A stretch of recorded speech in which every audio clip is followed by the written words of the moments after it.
Very welcoming. And feeling too, Gary. People may not recall.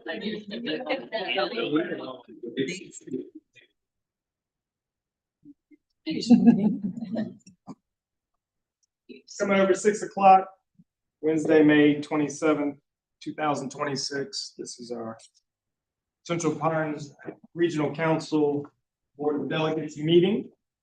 We're here at the Central Pines Conference Room and online out there. This is live streamed, so make sure that we identify ourselves by name and, if you can, community each time, but definitely identify yourself by community for a roll call when we're doing a vote. Okay. With that, we do need to get a roll call going, so I'm going to pass it on over to Beth and see who's here. I'm going to call out everybody's jurisdiction. So whether you are a delegate or an alternate, please let us know that you're here. And we will start with Aberdeen. Hi, everyone. This is Fallon Brunson. I'm with Aberdeen. I am the delegate. All right. Anger. Town of Anger, Chevelle Harmon, present. Apex. Terry Mahaffey, present. Archer Lodge. Benson.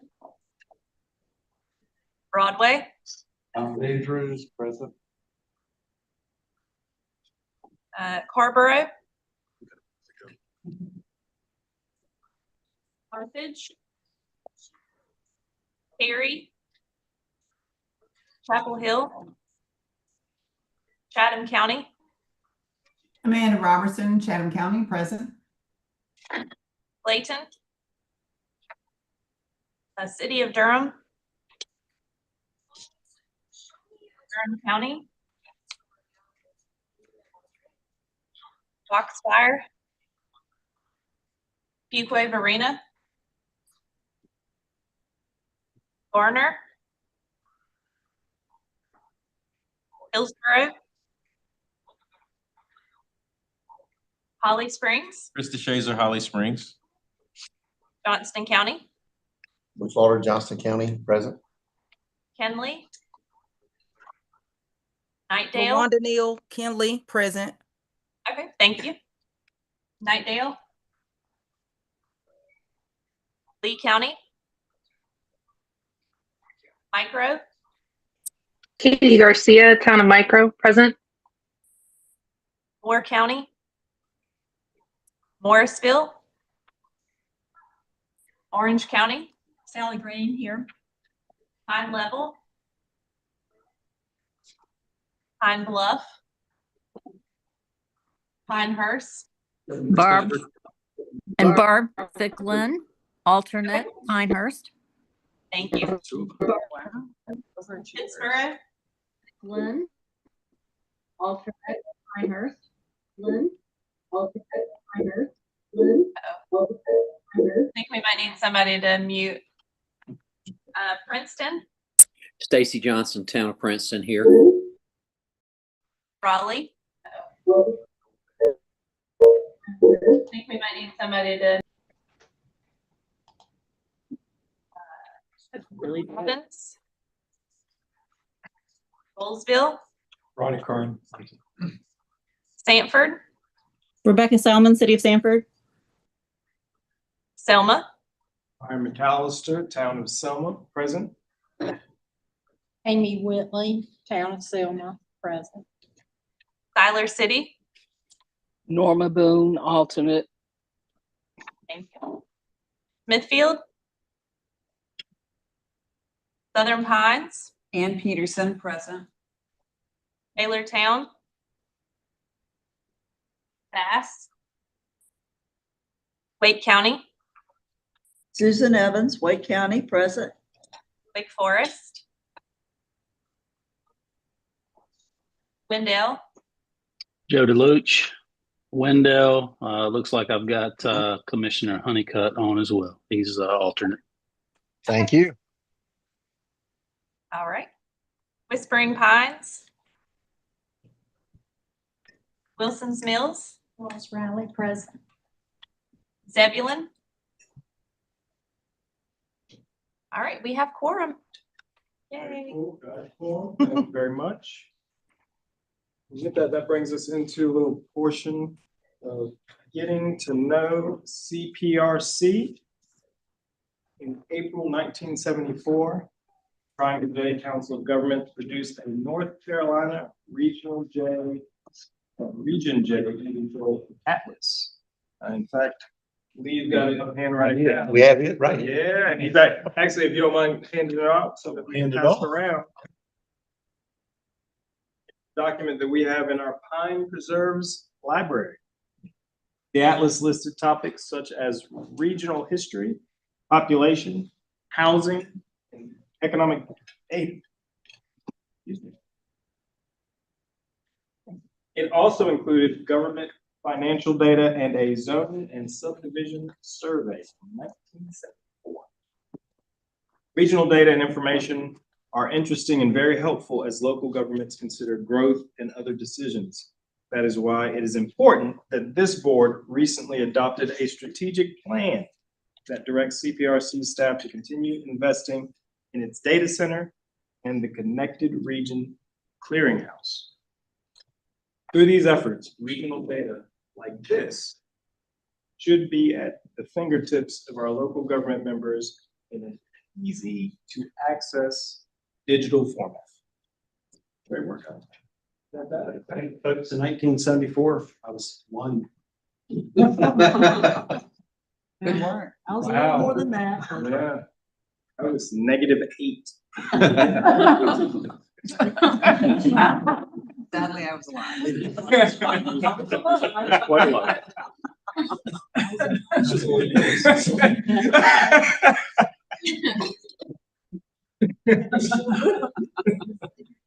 That's fantastic.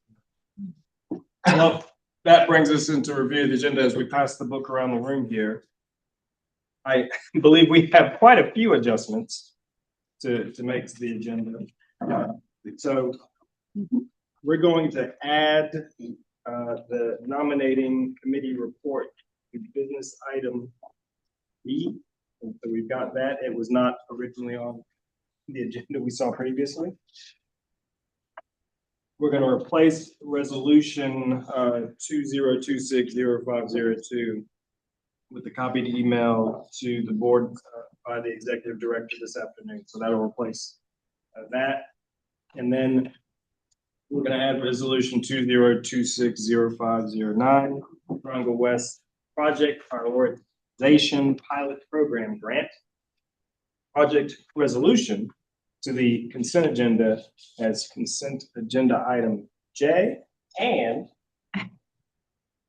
we're actually going to switch number 3 and number 6 so that we'll do the business first. I think Elena is making her way into town. So we'll have They're about 10 minutes out, right behind me. Oh, rock and roll. Our fault.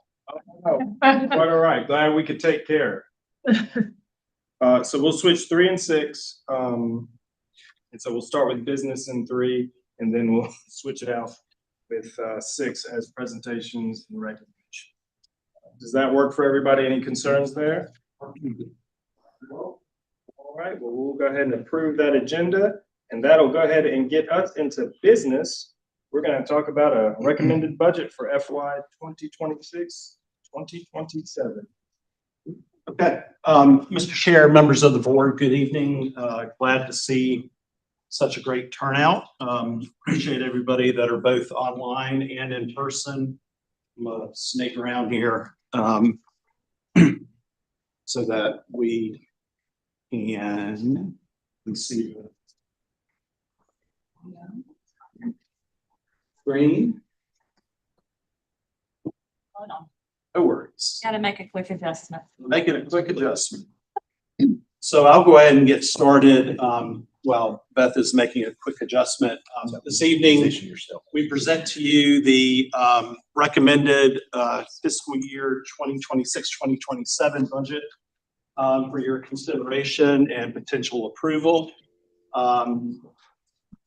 As I was going to present the PowerPoint, the first thing I was going to do is just really quickly go over our process and how we got to today.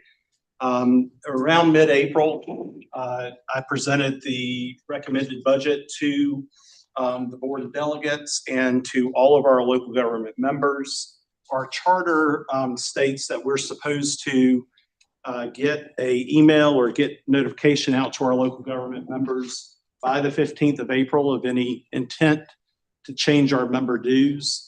And as you'll see in the budget, as we discussed last meeting, there are no changes to member dues. You can go on to the next slide. On the 22nd, we presented that budget to the Board of Delegates, and since we are a local government, we're required to hold a public hearing for the budget. We did that. No members of the public spoke at the public hearing, and we had no direction from the board at that time to make any changes to the budget. On the 13th of May, we met with our board officers to go into more detail about the budget and to get their input on if they felt comfortable with the budget and administrative changes that we made in the budget. Every year between April and May, we find out about additional grants, changes in grants, that we have to make small changes to our budget. We've outlined those generally in the agenda item. What I will say, actually, I'd talk about it a little bit further, but no major impacts to the budget document. Really more positive than negative, which is a very different narrative than we had last year. And tonight we present the budget resolution for your consideration. And again, as a COG, we are not allowed under state law to adopt ordinances. And so that's why it's a budget resolution and not a budget ordinance like you're used to seeing at the local government. Next slide. So I'm going to talk about changes from when we presented this to you last time. So our recommended annual budget is $34.065 million. The main reason for the decrease is something I'll talk about in a few minutes. But we did have a couple of new program opportunities. One you'll actually hear about tonight, our workforce initiative. And we had some adjustments. So a couple positive adjustments and a couple reduction in funding on our transportation demand management program. We were able to absorb within the budget. The major reason for this change is really exciting. Our new finance system, which will go live on the 1st of July, will for the first time allow us to enter multi-year grants directly into the finance system, which we had never had the capability to do. And for a council of government that manages millions of dollars of federal grants and multi-year projects, this is a game changer for us. And so what we're going to start doing is any new projects that come forward in grants that are multi-year, we'll be presenting that to you as separate project resolutions so that they can be approved for the entire budget period. Then we'll be able to put that into the system, be able to track that more effectively, and hopefully really save time for our program managers, the folks on the ground, our finance staff to do other important work and not have to track, the budget and then separate grants in an Excel spreadsheet. So we're really excited about that. That is a major investment that this board approved last year to invest in a new enterprise resource software system. So rather than one resolution, you're going to have eight resolutions to adopt tonight. So that's exciting. Next slide. So just a recap, member dues are not recommended to increase 44 cents per capita. We do continue to have a reduction in dues for local governments that exceed 400,000 in population. That's in a special reminder for our counties. Population is calculated on the unincorporated population because you all generously contribute to our area agency on aging. I will continue to recommend 50,000 population increases to that cap until we don't have any local governments that fall under that cap. But for the local governments that do, dues drop 20 cents per capita, 400,001 and up. So we've been steadily making progress on that dues population cap over the last several years. Next slide. We also host the Triangle West Transportation Planning Organization, or TPO, and we present their budget that's approved by their policy board. We present to you because it's entered into our finance system, and we administer it on their behalf. And so that budget has gone down. It's not because of a reduction, it's because we're shifting that's one of the multi-year projects that we're going to be able to put into the finance system. So it's just really shifting those dollars from this into a project budget. But rather than me talking about Triangle West, Doug Lachinsky is here. Doug's their executive director, and wanted to give Doug an opportunity to say anything about the Triangle West budget that he wanted to. Great, thank you, Lee, and thank you for the opportunity to be here tonight. I'd like to really commend Lee's leadership developing this year's budget and support from Deputy Director Jenny Halsey and CFO Hope Talley. We have an exciting budget proposed for this year. We're able to add some staff folks to cover some parts of transportation that we did not have expertise or were able to support our local partners in, including supporting our administration of our programs, our reporting, our invoicing. We'll also have a technical modeler who can do micro simulation traffic models. All in all, we start developing our budget in September the year before, so we're already kind of thinking about the fiscal year 28 budget. And we had adopted a budget that was actually, even without the multi-year project, that was higher. So then we got to January, we started this process with CPRC and realized that it's a pretty difficult budget season that we didn't anticipate from the previous year when we initially approved our program of projects. So we contracted and cut out a little bit from our budget and got to this point. And yeah, we're really excited. We're starting out, or we are fulfilling our strategic planning process now. For 2027 and all it brings. Thank you. So just a quick reminder for the Central Pines Board, our agreement with Triangle West states that this board takes the recommendation from the Triangle West Policy Board and adopts it. This board does not have, just so you know, you can change anything in the budget that you want except for this. So this is presented to you basically as a budget. Your duty is just to basically include in the resolution and approve for the NPO or TPO, sorry. So these are our new positions with the new budget year. One change is that some exciting news is one of the projects that we thought was going away with some of the transition at the federal level was a test U.S. Department of Energy program.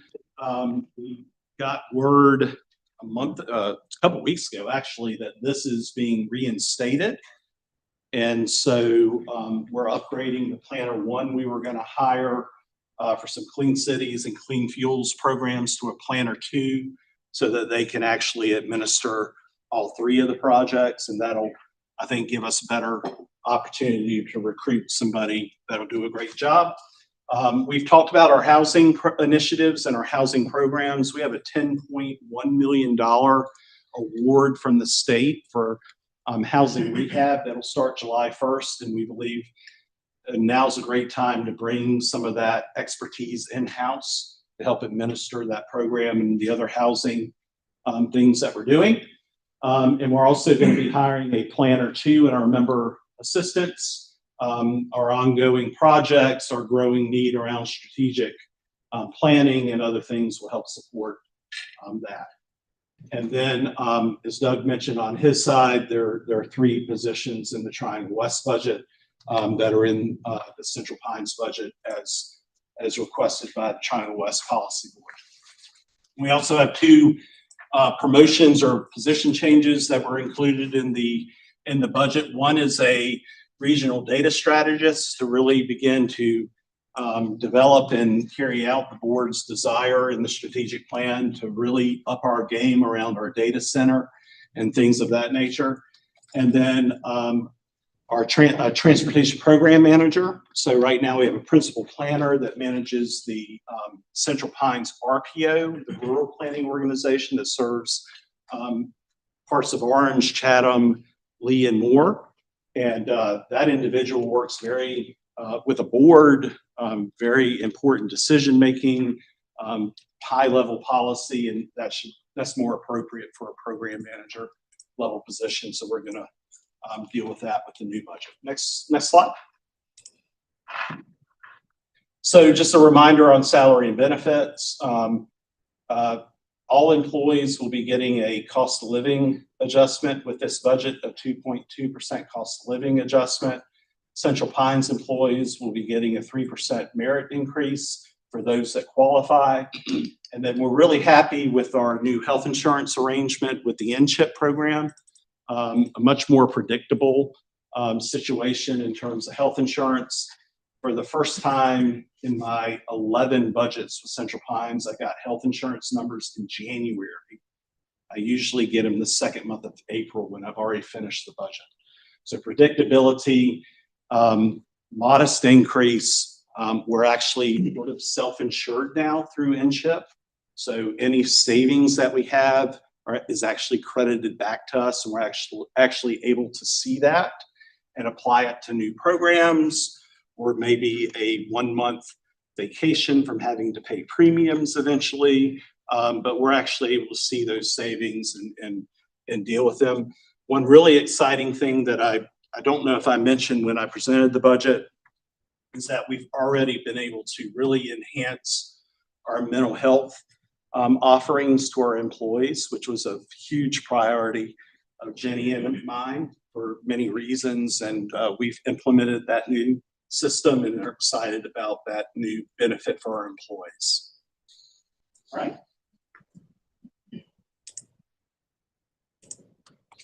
So we were actually able to reduce our indirect rate by 0.01%. So every little bit helps. But just as a reminder, we have 109, I think, cost centers in our budget. Every cost center equally sort of shares the benefit of things like the building, the IT, finance, audit, all of that stuff. And so what happens is we spread that cost across all programs based on salaries and fringe benefits. And so a percentage of salaries and fringe benefits is charged to pay the administration budget. And so that's 39.99%. That budget is highly scrutinized by our federal cognizant agency, which is US EDA through the Department of Interior. And so they tear our admin budget to pieces, making sure that every dollar we spend on that admin complies with 2 CFR 200. And so they're very, very strict on what we can spend admin dollars for or not. As a good example, your meals, we cannot pay with admin dollars. Those are number dollars that have to pay for board meals. That's one example. Something we got pulled out, I think it was like 5 years ago. They made a switch where we paid for it. Anyways, that's where we are with our indirect. Next slide.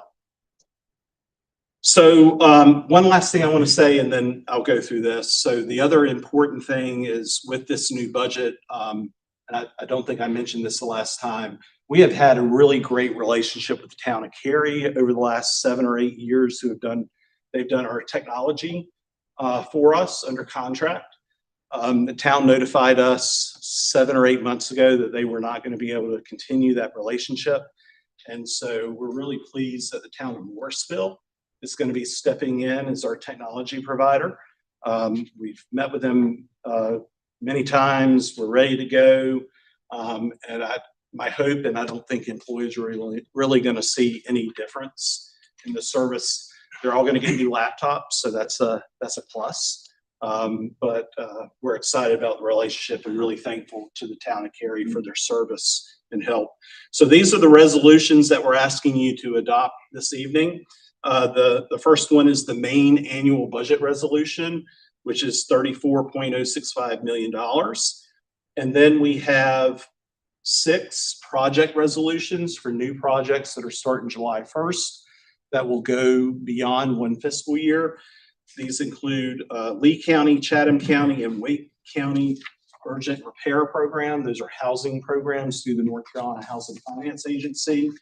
The Infrastructure Investment and Jobs Act is that housing rehab program I talked about, $10.7 million. A HUD-led grant where we're actually beginning to implement some work on remediation of lead paint in homes for eligible individuals. That's a $1.5 million project. And then the Triangle West Project Prioritization Pilot Program grant, which is just over $600,000.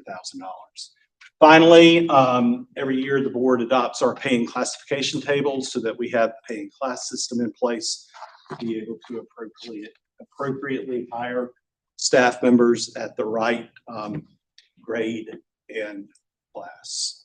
So with that, I think that's it. Yep. So if the board has any questions, I'm more than happy to answer, but we would ask that you consider these resolutions as part of your consent agenda. Kathleen has a question. Kathleen has a question. Yes, ma'am. Thank you. I do. It's actually for Doug. Okay. And my question is, you talk about your strategic plan. Are you coordinating that with the connected region, with the COG, so that we No. have a? We have not Okay. intentionally connected them, but we could certainly crosswalk and see where there are some commonalities. Well, it's one of those things that, given transportation and especially housing and all the other pieces that we do, from the outside, it makes no sense for them to be siloed. And one of the advantages of having TPO within, the COG family, even though you're separate, is in theory, the right hand and the left hand working together. So I would, in Kathleen's world, I would hope that there was coordination so we have a regional plan and not 2 independent plans that may or may not work together. Appreciate your comments, and we will work to make sure that there is good cooperation. Thank you.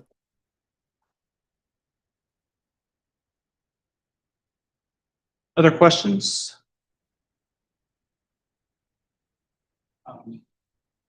If there aren't any, my last comment is just to thank staff for their hard work, especially this year when our finance team is going through a finance system transition, which is huge. So from finance staff to the CFO to Jenny, to our department directors and our partners at Triangle West, everybody's been really great to work with. It's made this budget, I don't want to say it was easy, but it was a lot smoother than last year with so much change at the federal level. I said to staff, I think at some point in the last couple of months, that I know that last year was really hard, and it felt like things were changing constantly, and it was really honestly an effort to try to keep people whole as much as possible, and that's difficult for individuals when they see their allocations change or things like that happen. But I feel good about where we are, and I think we're a stronger organization because of what we went through, and this year was much smoother, so in a lot of ways. And thank you to the board for the guidance and for your good questions. So with that, if there are any other questions, I'd recommend that these be placed on your consent agenda for adoption. No objection to this being placed on consent, left on consent? Mr. Chair, I make a recommendation to place on consent agenda all the resolutions discussed, including the fiscal year 2026 budget resolution, the sixth budget resolution, resolution adopted pay classification. We have a second to that recommendation, just to make sure we are good to go. And we want to we'll throw it on the consent, and we will take it up in consent. Sound good? Good stuff.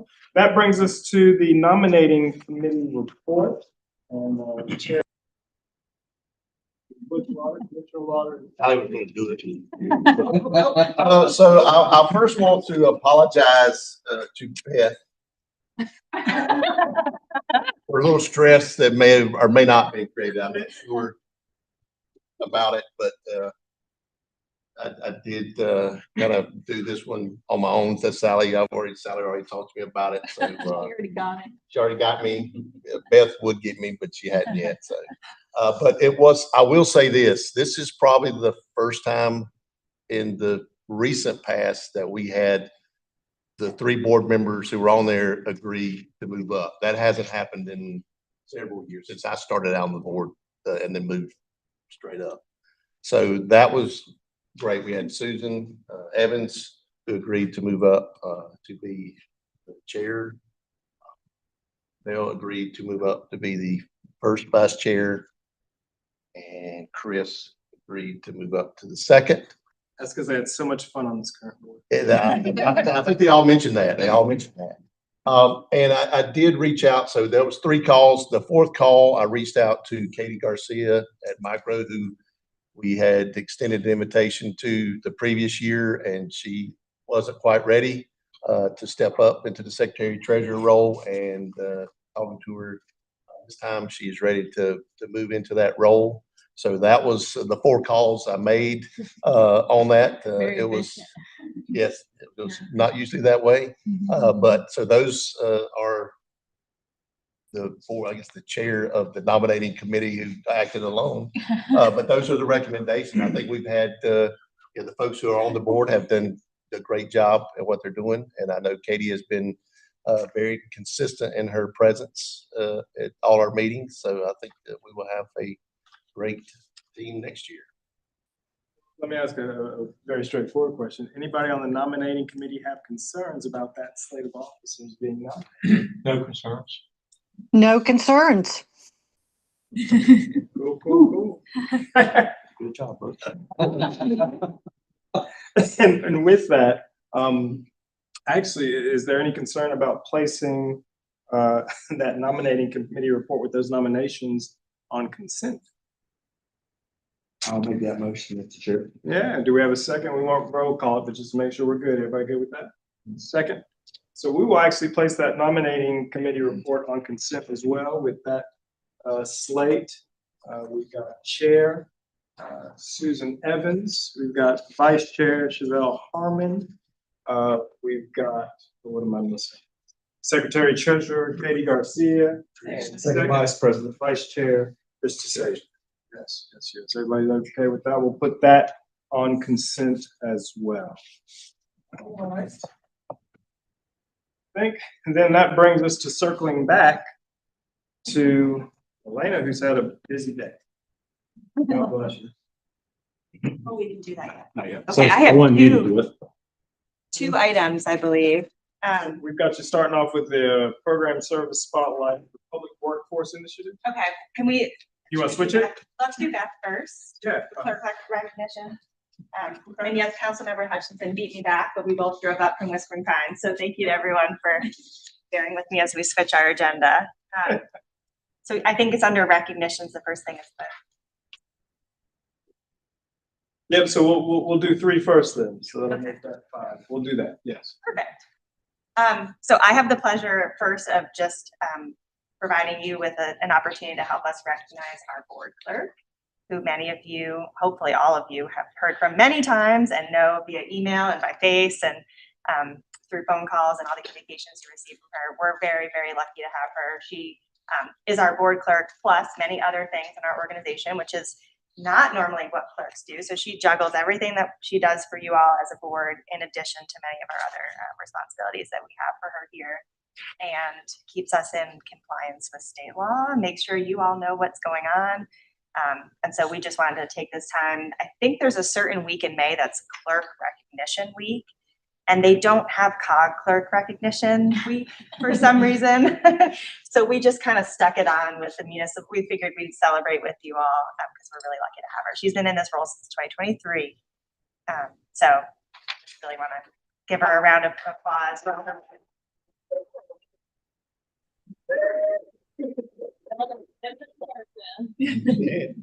Truly. So just real quick, I want to echo everything Elena says. Elena supervises Beth directly. Obviously, I work with her closely with regard to clerk to the board. I don't know where we would have been with all this wonderful design and creativity. And I mean, Elena thinks about it, but Beth executes this, right? She does the work. She thinks about it. She puts the pieces together. I mean, she's told me that she loves designing things, and she is good at it. Any ideas? But I'm you all that were here 10 or 11 years ago. I mean, and I'm trying to put together a PowerPoint. You know, you'll notice the last few budget PowerPoints had looked a lot better. Well, that's why she is just so talented. And that smile on that picture is the smile you see right now. She's always willing to help, always willing to jump in, and we just really appreciate it. So thank you, Beth. I have an annotated agenda in front of me that says, make sure you say all of these things. I didn't write that on. But she sends it to me. It says it's in bright red, and it's fantastic. I remember that you took a little breather because you got married and you're going on. Remember how big everybody's eyes got? Because Beth wasn't going to be around for a while. Didn't do well. One meeting Beth wasn't here, and you probably all noticed. Yeah. Struggling through all of the logistics. It takes a whole team.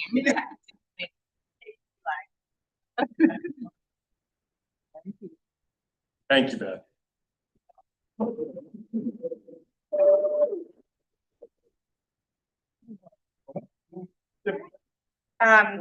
So I have another item. So I am going to talk tonight's program spotlight. You receive one of these at each of your board meetings to highlight some of the work we do. And this is going to be a combination of me presenting a little bit and then you all getting to have some conversation with one another about this topic. May is Public Service Appreciation Month. I'm sure you've seen this on your local social media accounts. If you follow us on social media, you've seen a lot about that. So we thought it would be timely for me to talk about our public service, public workplaces initiative that we've had for several years and the work that we're doing on that.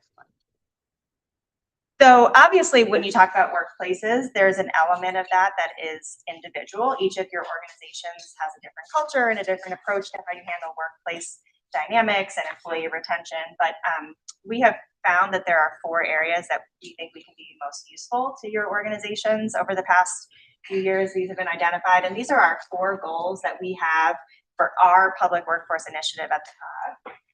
For those in the room, I'll read these out loud because I'm not sure how well you can see them. The first is to improve employee well-being and reduce burnout. The second is to provide clearer, more timely equity and pay information. The third is to strengthen data on workforce trends and hiring needs. And the fourth is to build coordinated pathways to high vacancy positions. And so for the past about 5 years, these have been our 4 goals for the public workforce work that we have. Why do we have these goals and why are we working on this topic at all? We have been doing data collection, which I'll share with you in a few minutes, for the past, really since COVID kind of raised this as an issue for us. We started hearing from your organizations about workforce challenges, and the data is consistently showing us trends that you all are facing that are not unique to individual organizations. They're really collective challenges that we think need to be addressed.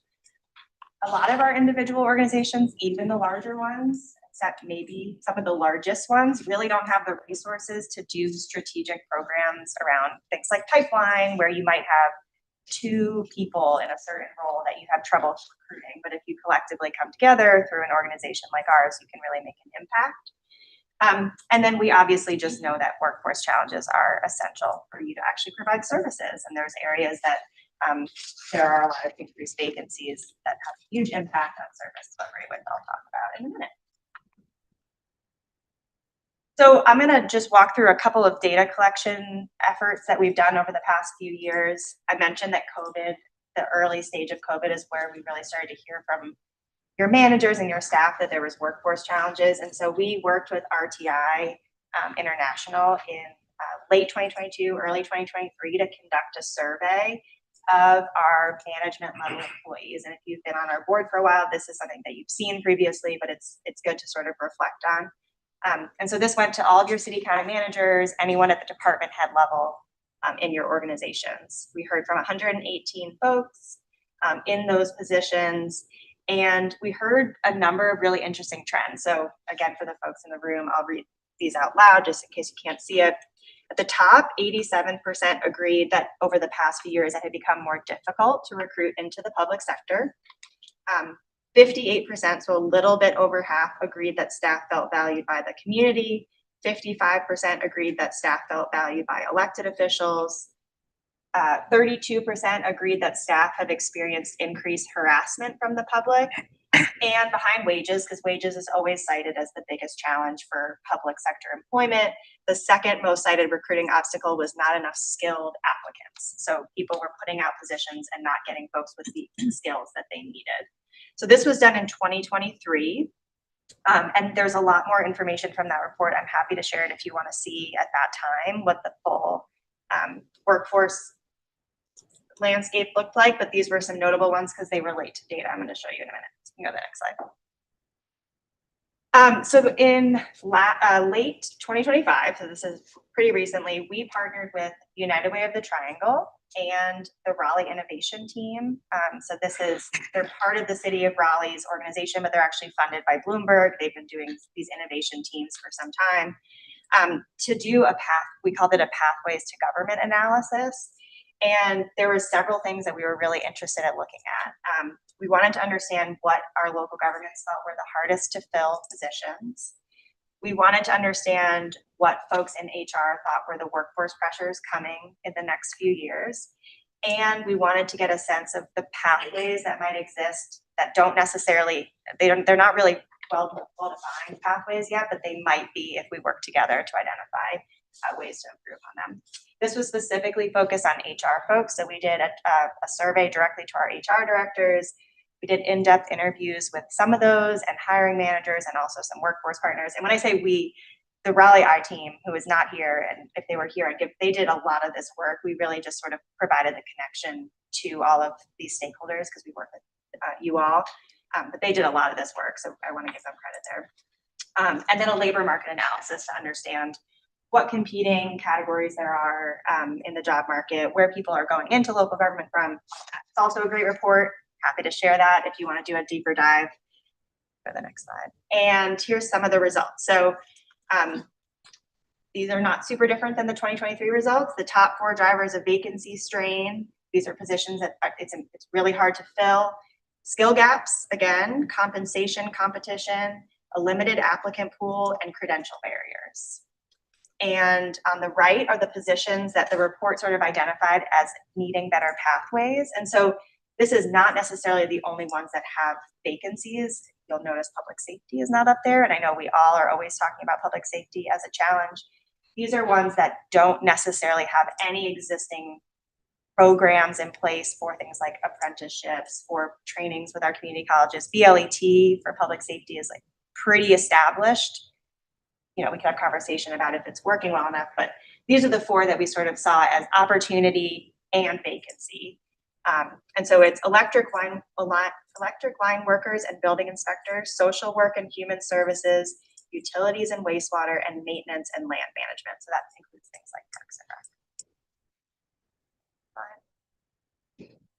And then finally, we just recently did another survey, so throwing a lot of data at you. One thing that emerged in that 2023 survey that I shared was almost half of our respondents in that initial survey in 2023 said their staff didn't fully feel valued by the community or their elected officials. And there was a lot of early conversation then about incivility and the dynamic between local governments, boards, and the community. The school of government has been doing some work on this topic called incivility. It's just a fancy way of saying like mean. And so we wanted to get a sense from our local governments how that was impacting their workplaces and their workers. And so Grace Berry on our team, who's our lead Forensic fellow, did a really great survey and listening tour with some of our communities to get a sense of how this is shaping out. We heard from 22 of our 50 governments. The survey went specifically to HR department heads and city county managers. And if you go to the next slide, you'll see that of those respondents, 80% had personally experienced incivility. So this is leadership level. 48% of respondents questioned the long-term impact on recruiting and retaining because of incivility in the workplace. Public works, utilities, and planning engineering were the departments referenced the most impact from incivility, which are sort of those frontline, front-facing categories. And 32% of respondents reported having no sort of internal practices to help them deal with civility. So one of the pieces of this survey was for us to get a sense of, are there opportunities for us to help you prepare your staff, train your staff, provide spaces for your staff around incivility? And so some of the questions were focused on things like, do you have an incivility policy that tells your community what you are is appropriate and not appropriate when they'll leave the room? So things like that. So these are just some highlights from that. I will not read all of these. There was a lot of quotes from that survey. We found people were very passionate about the incivility work, and the school of government has even more work that they've been doing on this topic. But it was definitely eye-opening for us as we're talking about workforce recruitment and retention to also be hearing about this additional challenge that local government staff are facing. You'll see at this bottom quote, staff are requesting to be facing positions. They're not necessarily leaving the organization, but they're saying, I would like to be moved back office. And so, I mean, that's a really interesting dynamic, right? Like if they're hard to fill or front office, how do you fill that if people don't want to stay in those jobs long-term for disability? So I'm happy to share the full results of this survey as well with anonymous commentary on incivility, but you can go to the next slide. Okay, so that was a lot of data. So I'm going to talk just a little bit about some of the work that we are doing on workforce right now. There are other things that we're doing that I am not going to talk about tonight, but I'm happy to share because there's a lot of work that our team is doing.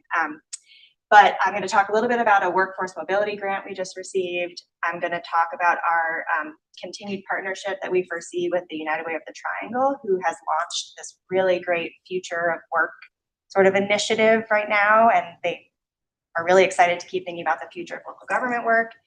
And I will quickly talk about the Local Government Career Expo that we have been doing for several years. So the Advancing Workforce Mobility Grant, we were just awarded this through an organization called the Education Design Lab. They were awarded it by Walmart, so I guess Walmart is our funder. But we submitted an application based on that Pathways to Government report that I mentioned a bit earlier. So that report was the one that identified the top 4 vacancies, strains that cause vacancy, and the top pathways, utilities, social services, maintenance and electric line work, and building inspectors. And we basically proposed to pilot an effort across our communities to develop pathways for some of those careers, test pathways. So we received $200,000. That includes, there will be some form of stipends for folks that are career seekers, potential pilots with some of our local governments that are willing to take on some of that work. This is going through the end of next calendar year, 2027. And we'll have some support from the Education Design Lab, who's our funder, and Credential Engine, who is a nationally recognized organization that works in credentials. We are not credential experts. I don't know if anyone in this room feels confident in that topic, but it seems very complicated. Go to the next slide. And I saw it in the chat, someone said the graphic is great. We had a local graphic designer design the report, and that's what that graphic is from. It's fabulous.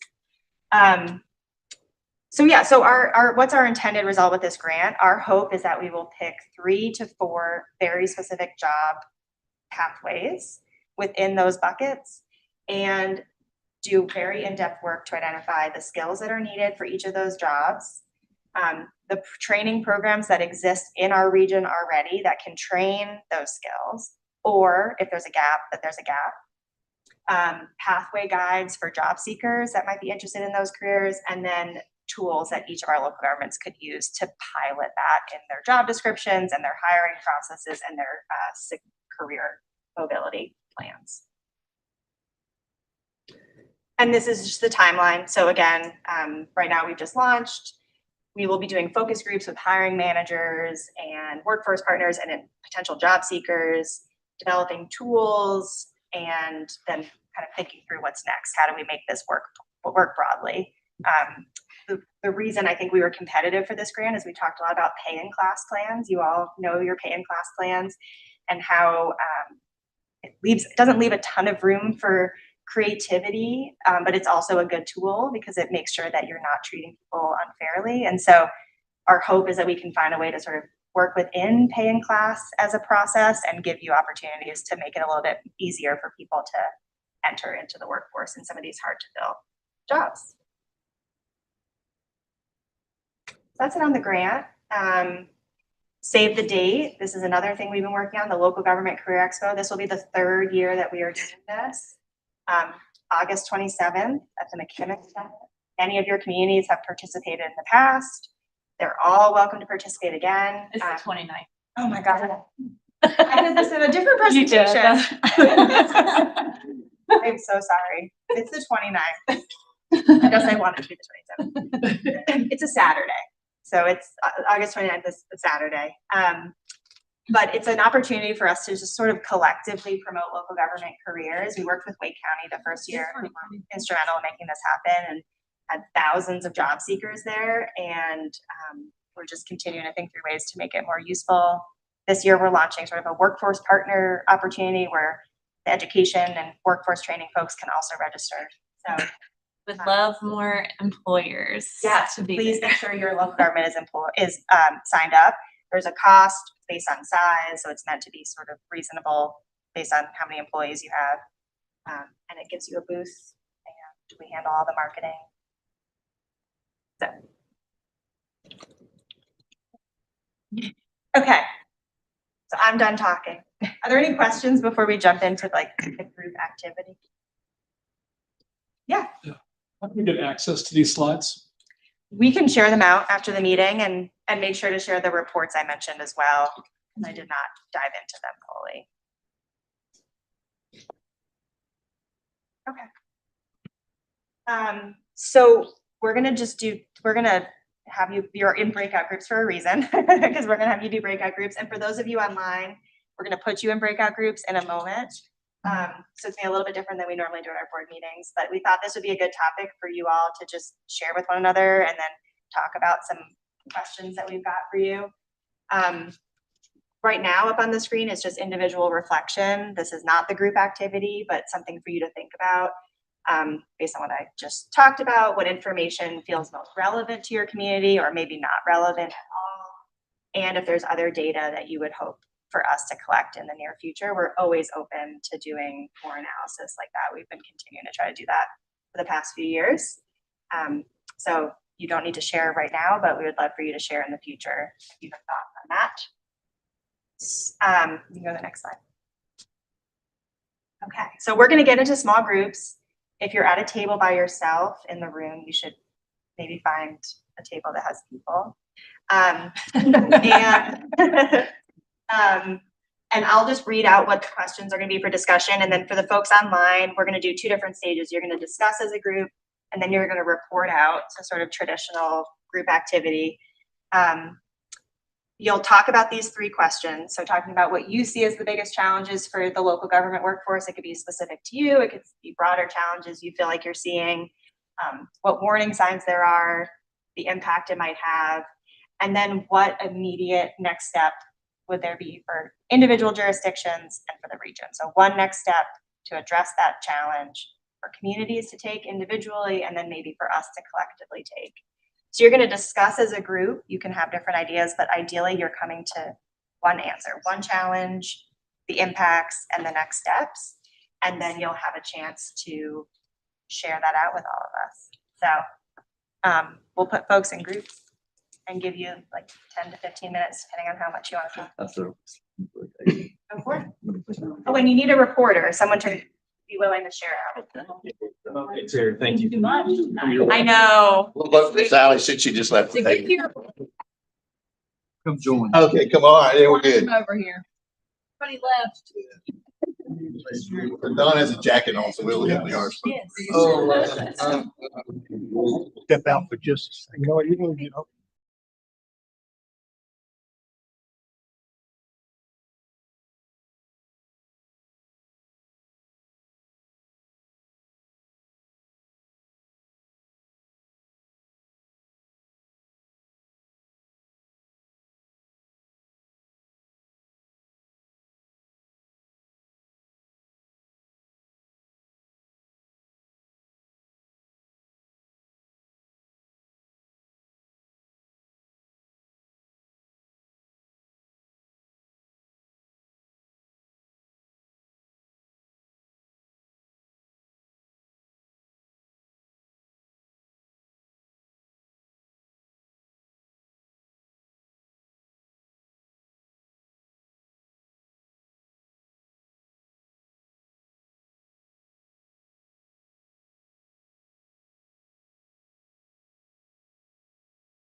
Town of Zebulon reporting that breakout room 1 has solved all problems.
Also, you just pay out for the nose for it. So you think we should just.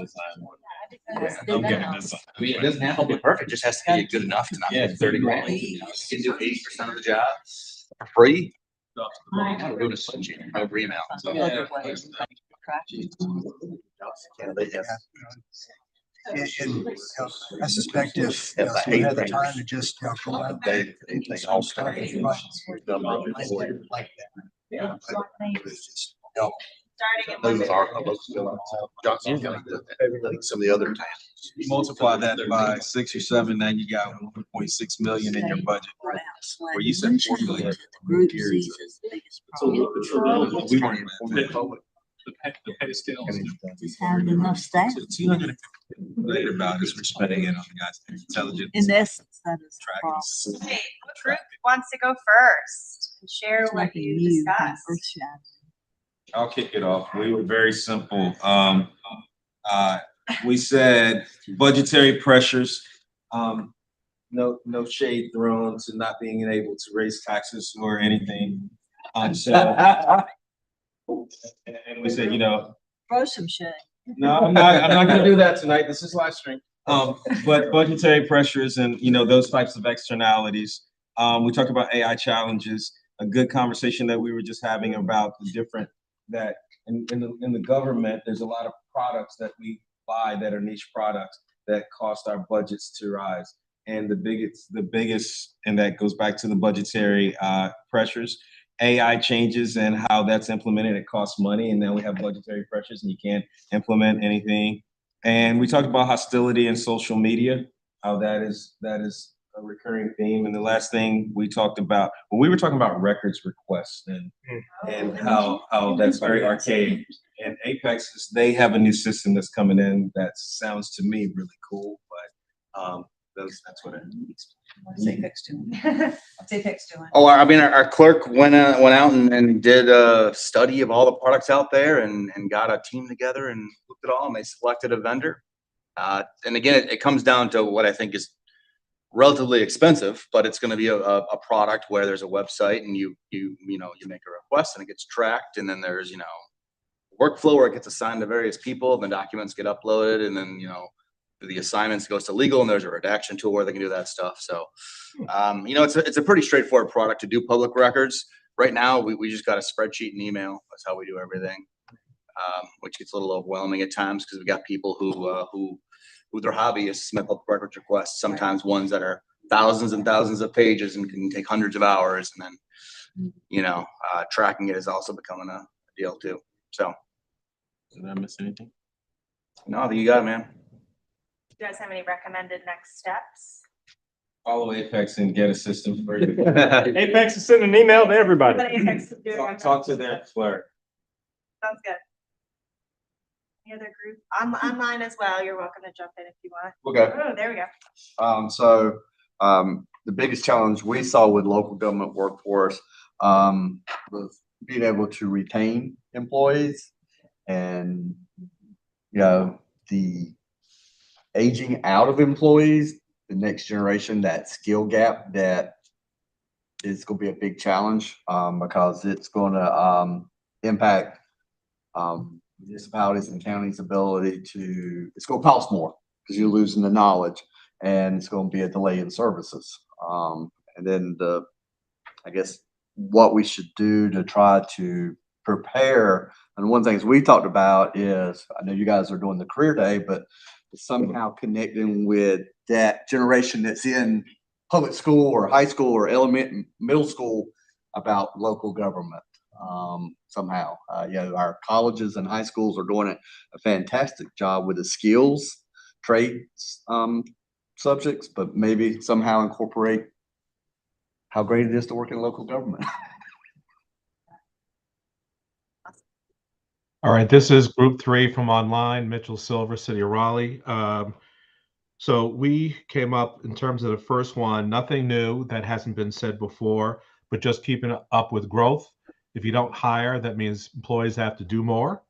Budget constraints, finding specialized talent, whether it's engineers, planning, zoning inspectors, big challenge, filling that role. We're growing, and so every municipality that's growing needs that specialized talent.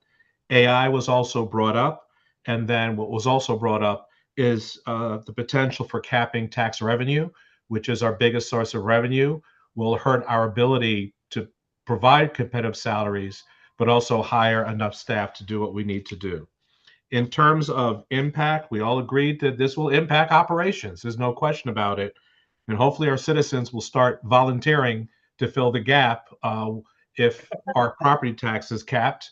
So let's get out the rakes and brooms and mowers, and they can go out there and help us do it, because there won't be enough staff to keep up with the demand for growth. I'm sorry, I just had to get that out of my system. In terms of next steps, we talked about establishing a pipeline for new talent. I think Wake Tech is a great model. There are other community colleges across the region. Someone mentioned trades. I think that's a great place to start to elevate the importance of public service and have those pipelines, whether it's public utilities or anything, where we can establish a very strong pipeline with our community colleges. And then finally, we do have to be competitive with salaries and reward those employees that do well. So that was our contribution from Elmo Vance and Stacy Johnson. Thank you very much. Want to share? I can share. or? Oh, yeah. Mine? Oh, sorry. No, I think you're. And I know, Grace, you were with a group online. Is that Yes. correct? Yes. Just to give context to the group, the room. So our group actually collectively identified the incivility efforts. I think looking at what we can do regionally, I think my group members talked about would be a lot more effective to be able to present regional data to say that we've looked at this as a region. This is an issue rather than kind of zooming in and zooming down. And for next steps, we just talked about having and creating some sort of specific incivility policy for our local governments or a regional policy, just generally. And if my team members also want to chip in, please feel free. Yeah. You did a great job. Thanks very much.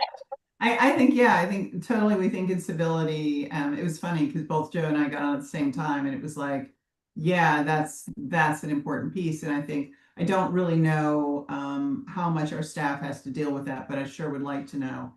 So I'm really glad you guys are focused on that. And I think, yeah, both locally and regionally, if we could all adopt a policy and work on implementing that, I think that would be a really great, effective way to make it happen, up and down throughout the region. I think that would be wonderful. Some of the stuff that we talked about also was, it has already been shared, is like helping different positions as we grow have to do double duty. That's one of the things that Joe talked about, was a lot of the things his folks are having to do, as I know all of us can probably relate to, where you have to run, more than one position as we try and grow and build the budget in each location to try and afford to fill additional positions.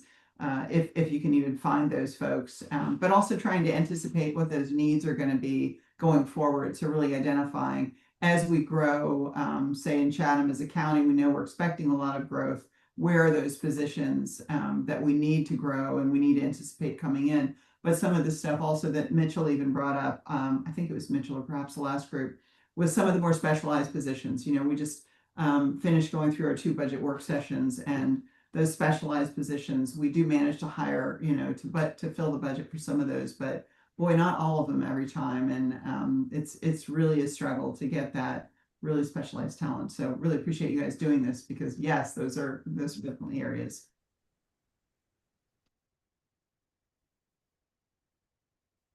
Yes, please. I think a lot of the, I think we'd be really redundant if we said everything we said, because a lot of people already hit on that. So thank you. One of the ideas that we had was, I think that police and probably fire people are all trained with some sort of de-escalation training. I also think that people who collect the water bills on the day that their water is about to be turned off probably need some training on how to deal with respect with de-escalation. And I think that I have watched the grace that people in our finance department have, and the grace that they are not treated with. And so I think it's really important to remember that. And the other thing that's been interesting for me has been, a lot of times there's just a really practical suggestion from the people in the jobs. I don't know that we listen to the people in the jobs often enough. And I think that when I was hanging out in the finance department for various reasons, but that one person said to me, we have a problem in that we don't have any, people come in and really abuse us and we don't have any evidence. I go, well, you have a camera right there. And she goes, yeah, but it's not working. So sometimes just, they're afraid to say anything. And so as a town council member, I can say, why isn't the camera working? Or there are people who are afraid to leave a building at night because the lighting system is not safe. There just are tiny concerns that I think we can relatively inexpensively address the needs of the individuals who are doing the jobs that are making the wheel turn. And we talked a lot about incivility. I think incivility is an enormous problem. I look forward to the rebirth of decorum, but I don't know that that's going to happen anytime soon. And I think that I think we all think that staying on the high road is really important. And as leaders in the town, that becomes our job. And sometimes it's a really hard position to have, but that tends to trickle down. Any department in Southern Pines is as good as its leader, which was always true of every job that I ever had. So I think support for leaders and trying to help them find ways to encourage a good culture within that department and work with folks in that way. Otherwise, everything we said was redundant. I think you all need to add something to that. Did I miss the mark on something? So that's our feedback. And we'll share some more resource on incivility because that's been, I mentioned it, but everyone seems to be mentioning it. The School of Government has some great resources, and it's very early stages, but sort of practical tips about how to build out an organization that is not set up to address incivility, because that seems to be beyond, but it's set up to support your employees in incivility. Right. It's in civil situations. So they have some interesting tools that we can share. Anything else that hasn't been said that a group wants to share?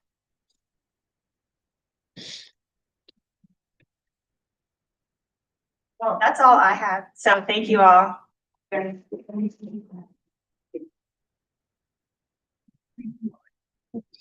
Thanks, Ian. Yes, well, thank you. That's great.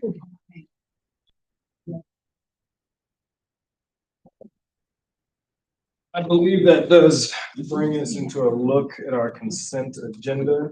We do have A through J, and then we did add a K in there as well. Nominating committee for our Central Pines officers. So again, draft minutes from April 22nd, 2026.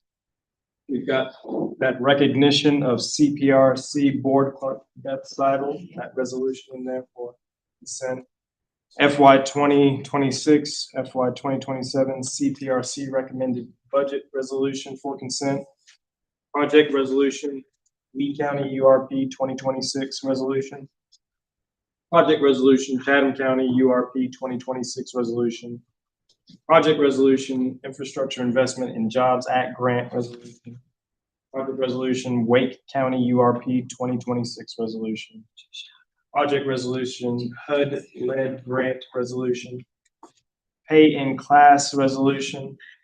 And project resolution related to Triangle West Transportation Planning Organization and the nominating committee for CPRC nominations recommendations.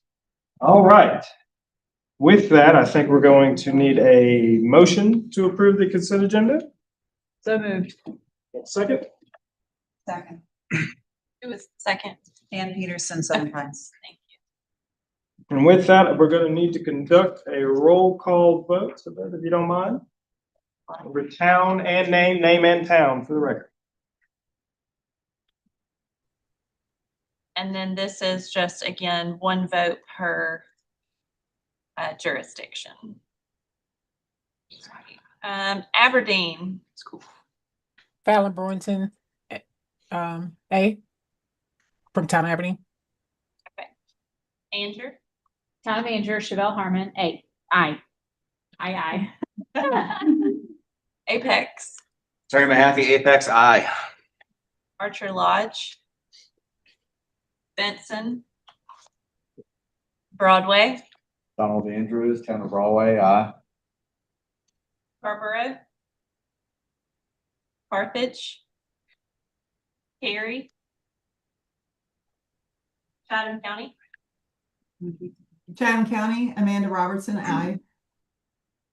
Layton. City of Durham. Durham County. Foxfire. Fuquay Varina. Garner. Ilmo Vance, Town of Garner, aye. Hillsborough. I believe Kathleen had to hop off. Holly Springs. Holly Springs, Chris DeShazer, aye. Johnston County. Butch Lauder, Johnston County, aye. Kenley. Lawanda Neal, Town of Kenley, aye. Nightdale. Lee County. Micro. Town of Micro, Katie Garcia, aye. Moore County, Morrisville, Orange County, Sally Green, Orange County, yes.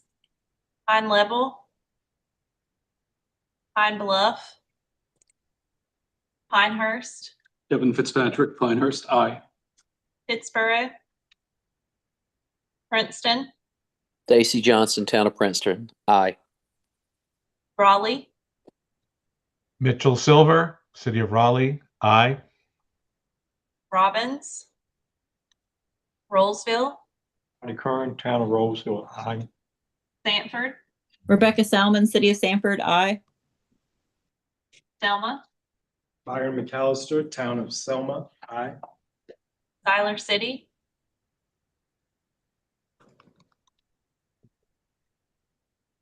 Smithfield, Southern Pines, Ann Peterson, Town of Southern Pines, aye. Taylortown, Nadine Moody, Town of Taylortown, aye. Bass, Wake County, Susan Evans, White County, aye. Wake Forest, Wendell, Joe DeLoach, Wendell, aye. Whispering Pines, Rick Hutchinson, Village of Whispering Pines, aye. Wilson's Mills, Wallace Riley, Wilson's Mills, aye. Zebulon. Shannon Baxter, Town of Zebulon, aye. All right, good to go. Thank you all. I think that brings us into items removed from consent. We're good around the region. I'm gonna skip eyes around the Hockey game. Chair's report. Yeah. Chair's report. So first and foremost, took a trip up to DC with some of our fine folks from North Carolina Chamber of Commerce. And thankfully, our entire North Carolina delegation to the federal government showed up as well to chat about economic development in North Carolina. Mayor Taylor Clement was there from Southern Pines. It was great hanging out with her.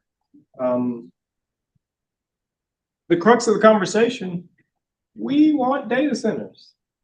Federal government's very excited about seeing data centers land all over the country, which has become very interesting conversations for our local governments. And so just bear in mind that that's the conversation at the top coming down the pipeline, is the desire to see data centers land in our communities. Again, we're seeing moratoriums. We're seeing folks that are quickly seeing the downside of having those things in our communities. And we do need to keep our ear to the ground, understand the effects of what could come to our backbone. Also, a very productive conversation today with the recommended budget and the approved budget for Central Pines Regional Council. But in there, I think we all have gotten a sense of how tied together our finances are with the Triangle West Transportation Planning Organization. When we first had conversations about some things that probably need to be tweaked as far as operations between the two organizations, I think our elected officials on both boards looked at it and was like, we do what now? And had no idea to the extent of an LPA that we have with Triangle West Transportation Planning Organization that dictates how we behave with each other. I think it would be wise over the next 6 months for everybody to get a close look and understanding of our obligations to each other. And then beyond that, by December, if we think we need to make some adjustments to that LPA, we need to have that conversation because it automatically renews after December.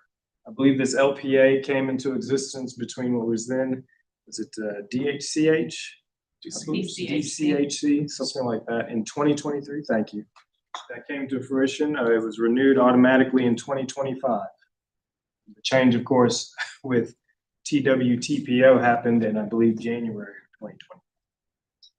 So with that being said, I do think in our meetings going forward, we need to understand maybe how we process evaluating that LPA.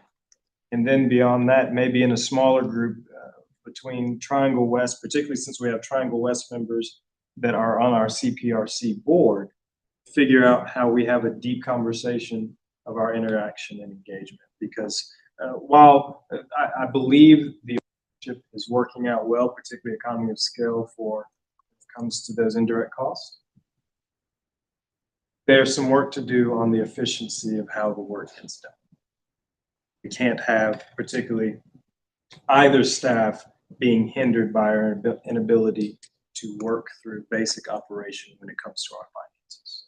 So that is my suggestion. Hopefully we can get a plan together on how to approach that over the next 6 months and really have some concrete conversations by December of this year. Thanks for giving me some work. Yes, ma'am. Yeah, I was like, Susan's gonna do what now? Cool, cool. Thank you, thank you, thank you. Otherwise, I think that's it for me. I guess I've missed anything that needs to be mentioned that you can think of. Thank you. Lee, after you. Okay, thank you, Mr. Chair. I did have a few things I wanted to report on. I'm sorry that Ms. Ferguson had to drop off, but Ms. Ferguson represents this organization with the State COG Association, as well as Mr. Curran is the alternate. And we had our COG Association Day at the General Assembly last week, and Murphy's Law always seems to enter in when we go to Jones Street. That's not a comment on the General Assembly. It's just things happen, right? And so the day we went to the General Assembly was the day that they voted on some vetoes for the governor, and some other things were happening. And so whether it was a Republican or a Democrat, we didn't see many reps, but we got some really good interaction with staff. We did see some members. I actually passed one on she was going to session and I was going to the legislative office building. I was like, "Whoa, wait a second, how you doing?" I think, and so we connected for a second. But we had a really good conversation. In fact, one of the House members was so interested in some of the work we were doing. He invited us back yesterday when it was very quiet at the General Assembly, and we got a good 30 to 45 minutes talking about some priorities for the organization in the region. So appreciate Ms. Ferguson being there for the day. Want to give you a quick update. I know I updated the executive committee about this. I am sure that you've seen some of the things that are going on in Benson right now. Just wanted to make you aware that the town did reach out to us for assistance with potential interim town manager candidates. I was very quickly over the weekend able to find 5 individuals, and very, very high quality, I think, individuals. So gave those to their attorney yesterday, and we'll continue to support them as needed within certain parameters, obviously. But something like this is part of what we do. We jumped on it and helped them out, and they were very appreciative of that. So just wanted to make you aware of that in case there's news reports around that situation. If you hear Central Pines, you'll know the limit of what we've been doing there to this point. So I know strategic plans were mentioned tonight, and thank you to the board for adopting our strategic plan at the last meeting that goes into effect on the 1st of July. And now what I think is really hard work begins. So staff is beginning to really dive in to the plan, and we're beginning to assign owners to strategies, owners to goals, thinking about what strategies are going year 1, year 2, year 3, beginning to map out what that will look like. And probably some of the harder work is actually developing KPIs or performance indicators for those strategies. We have a big worksheet. We started out with 99 suggested KPIs and have whittled that down now to 65. We'll continue to work on that, but those KPIs, need to have definitions and owners, and continue to probably need to work those down even more as we move forward. But again, for this organization, this is plowing new ground for us. So I'm really proud of the work that staff's done to make sure we do things in a way that we can track long-term and be able to dashboard and be able to connect and be able to learn and set targets. So just a quick update, more to come on that. We'll keep you updated as we develop that plan.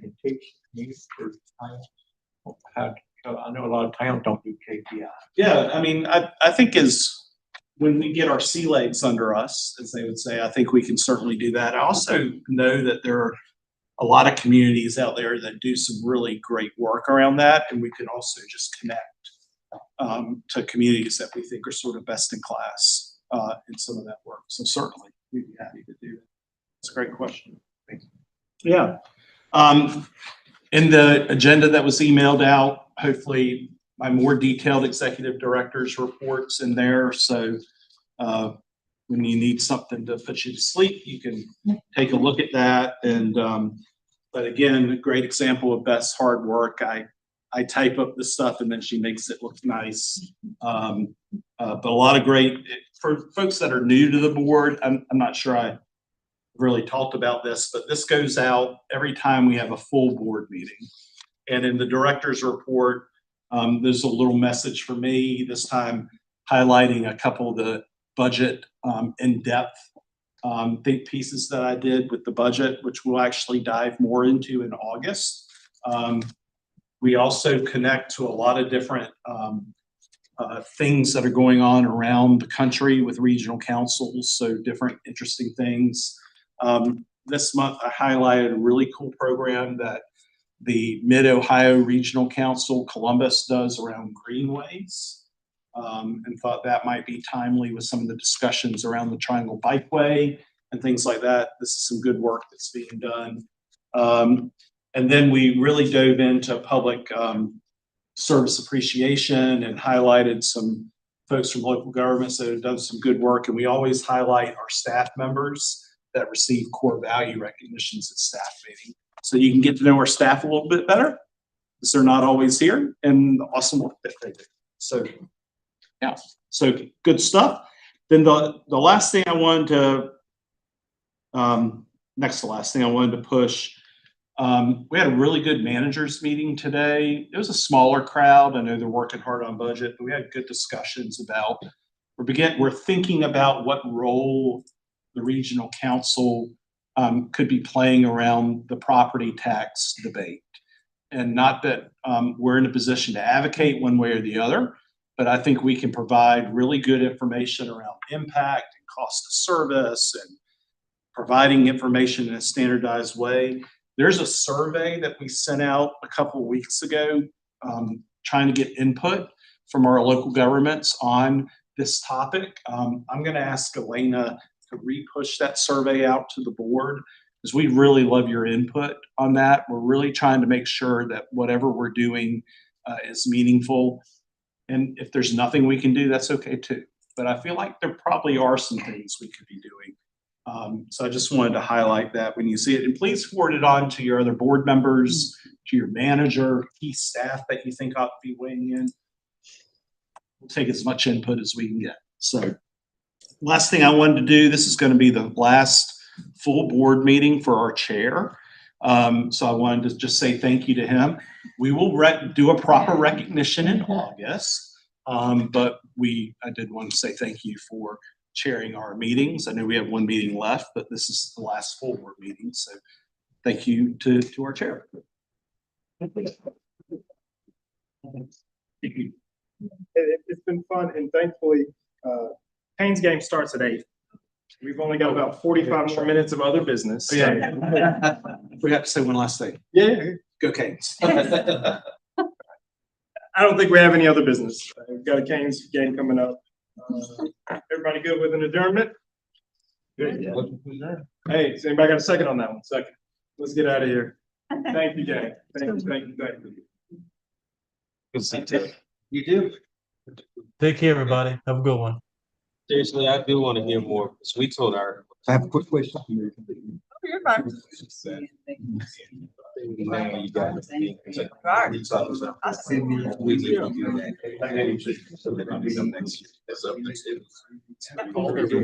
I learned a lot about $9,000. Awesome. Yeah, I can, you don't need to email me. I'll just send you. Formal confirmation, I can send you like the draft. So we, you know, and then we want like a contact. Yeah. Saying it the Carol. That email you and Don.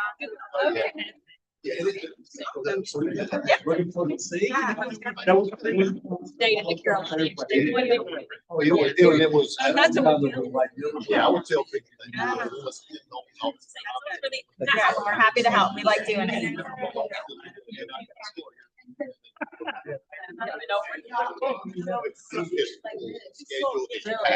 Yes.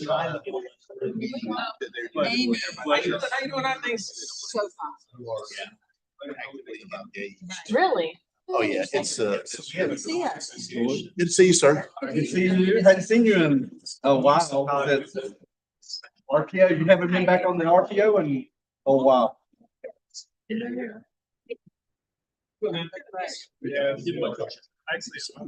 good to be seen in that view. See you. Something that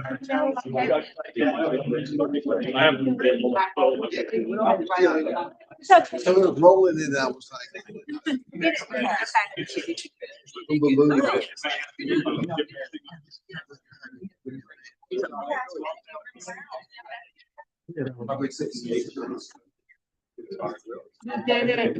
The first year, he did have case. Yeah.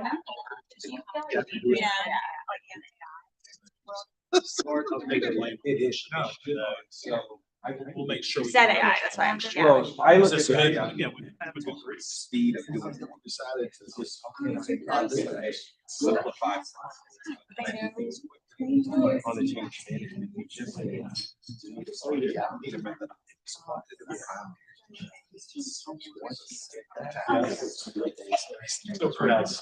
I'll send you some stuff. Okay. Yeah, I do. I was going to see because I do want to see. I know you're going to send it out. So this was. As you got one more year. Okay. Yeah, and some of the, we haven't done it in depth as we did in the 2023 survey was the biggest split we did with RTI. Benefits, do you want to provide, do you not provide, like all of that, so that would be useful. So we had a thing when I first got on the council. We had an issue with our police officers. So police officer would say, hey, I'm gonna go bring it up. They come back with $1 more. Then it goes somewhere else. So they were just jumping around. And I walk in the door, I was brand new to council. I'm like, why are you keeping it that way? Sorry. It's all good. I had shots. Sorry, because they all get pensions. I don't think they talk about it enough, but I'm letting them straight. Some of the trainings, some of the other. We're back. You're feisty. I'm feisty, yes. So, yeah, so let's get together. Let's just try to. So yeah, It's that's never ending. Yeah, that's mine. Yeah, I was like, you're speaking. Yeah. You All right, I'm gonna go home. Okay. Yes. Good to see you, bro. You too. With the bonus conversation. Oh, my bag's back here. It's just like, you know, comments. Gonna do that. No, sir. Please don't do that to me. Thank you. It's a pleasure to see you. No, please, no more, Governor, to me. Oh, my gosh. Loving the cufflinks, by the way. Thank you. Well, for the governor. That's right. No. Hey, no. It's not me. Appreciate it. Yeah, man. Take care. Oh, Lee, I have a gift for you. It's like. Actually, I do. You might kill him, but. You should have got 150th thing from Raleigh Springs. So we're